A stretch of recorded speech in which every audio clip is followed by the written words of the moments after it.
The world is not random. The world is moving in the direction it is because it's been planned to do that.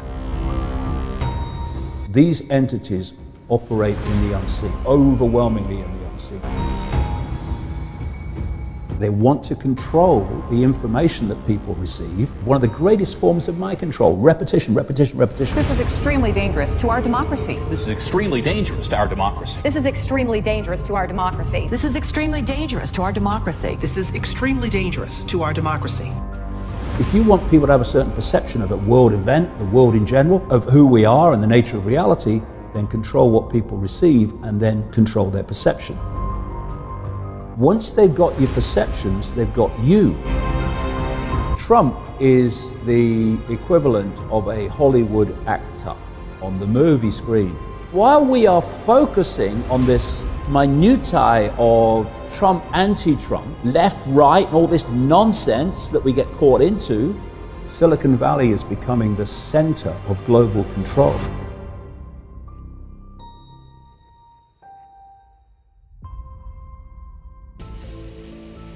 This global conspiracy that I've been exposing for 3 decades is basically the hijacking of human perception.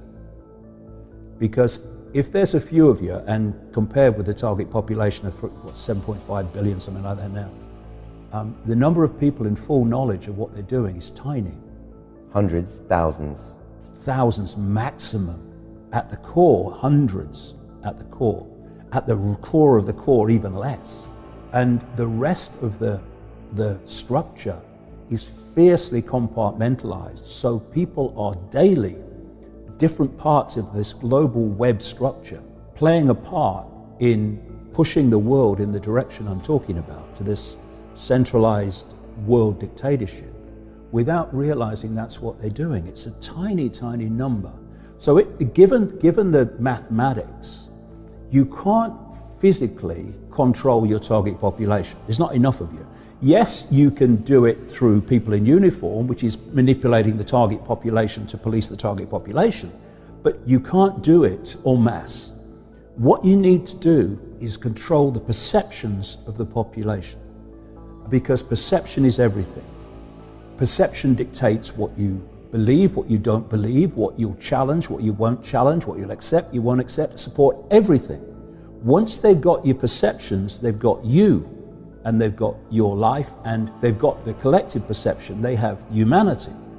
This is why they want to control the information that people receive and to marginalize alternative ways of looking at the world. Because where do perceptions come from?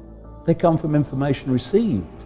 It might be a personal experience, information, or it might be the 10 o'clock news. But with most people, it's going to be the 10 o'clock news, but it's information. So if you want people to have a certain perception of a world event, the world in general, of who we are and the nature of reality, then control what people receive, and then you'll control their perception. So when I look at the world, I see vast numbers of people who are perceptually programmed. And when I break it down in the book, when you look at a human life, it's basically a perceptual programming and download from cradle to grave. You come out of the womb and immediately you're influenced by your parents in terms of your perceptions.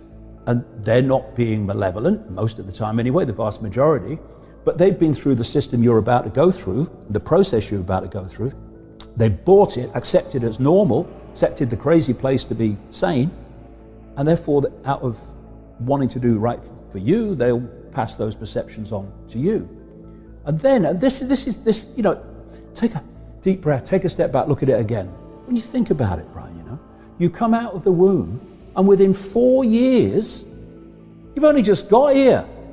You're sitting at a desk with an authority figure representing the state's version of everything in front of you, telling you when you have to be there, when you can leave, when you can speak, when you can go to the toilet, when you can eat, what is, what isn't, what's possible, what's not possible, and the nature of everything.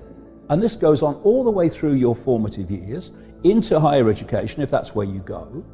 And it's a download of normal, a perception of normal. What I call it the postage stamp consensus. It's a narrow band of sense of the possible, which has basically been repeated, one of the greatest forms of mind control, repetition, repetition, repetition, all the way through your formative years. You then go out from there into the institutions. You become a journalist, you become a politician, you become a doctor, you become a scientist, you become a CEO, whatever. And you take with you into those institutions this core version of normal. And when you go as a young person into those institutions are already pillars, solidified concrete pillars of the same sense of normal. So now you've left school, but where you're working is still confirming to you that the madhouse is sane and normal is how things are. A journalist who's doing a story on a medical condition will not go to a complementary practitioner who may have had great success in treating the particular ailment they're writing about. They'll go to a doctor. The doctor will give him the song sheet, postage stamp consensus version of that problem. And so normal are kind of what we believe about medicine, Everything. Capitalism, government, all these things are these normals that we've been programmed. Because it's basically, Brian, all people here. I call it the mainstream everything. The mainstream media, mainstream science, mainstream medicine, mainstream journalism, it's all unknowing, most of them, the vast majority, agents of the postage stamp consensus. Then you add the fact that the global media, now 24/7, is reporting world events constantly, in all their multiple different ways, from the same postage stamp normal.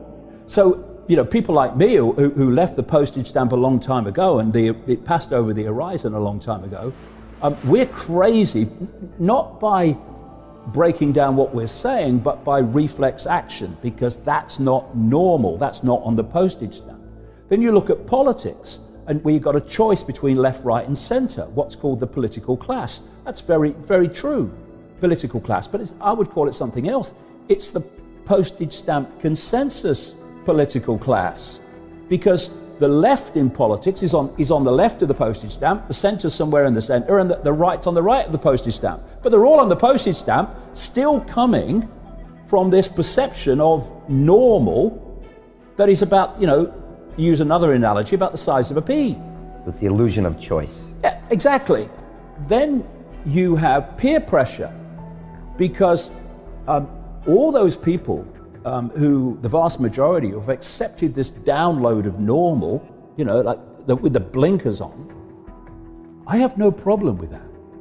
If you want to give your mind away to someone else's perceptual program, fine. The problem comes when those people think that they can then dictate, ridicule, intimidate those that have a different view.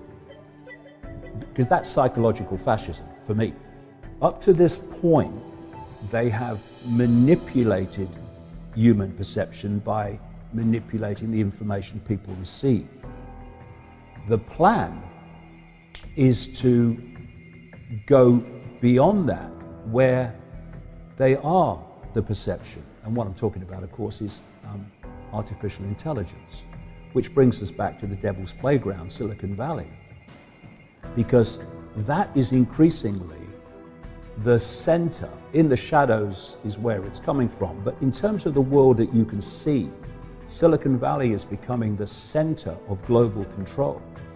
Not only is it driving, people will be shocked to see how deep Google, it's just a search engine, and Facebook, it's just a social media platform. To see how deep they are in the transhumanist agenda of connecting the human brain to artificial intelligence so that artificial intelligence becomes the human mind. And that's not me pulling this out of the ether. I'm quoting there a Google executive, Ray Kurzweil, one of the global PR men for Frankenstein. Is he a Google exec? I know he's at Singularity University. He's a Google exec at the Singularity University. Okay. And he has said that by 2030, and that's a date, a year that keeps coming up again and again, 2030, the human brain will be started to be connected to artificial intelligence. And I'm quoting Kurzweil here. And then artificial intelligence will do more and more of human thinking until there is no human thought and artificial intelligence is doing it all. Now, why are they openly saying this now? Because the sales pitch is it will make us superhuman. So isn't that great? Getting the population, especially the young, or will be the adults then, addicted to technology is all about the here, kitty, kitty, kitty, preparing people to accept this. So you've got that agenda at the end of this road of the human mind as we know it being replaced by artificial intelligence. But out of the same, as I was mentioning a few minutes ago, out of the same devil's playground, Silicon Valley, is coming the Google, Facebook, etc., algorithmic censorship more and more of the alternative media using various excuses. Because what they do is this, they'll give you an excuse, oh, we've got to stop jihadis. Okay, right. So, oh yeah, we'll stop jihadis. Okay. And then they widen it and widen it. It's not jihadis anymore, it's people like me.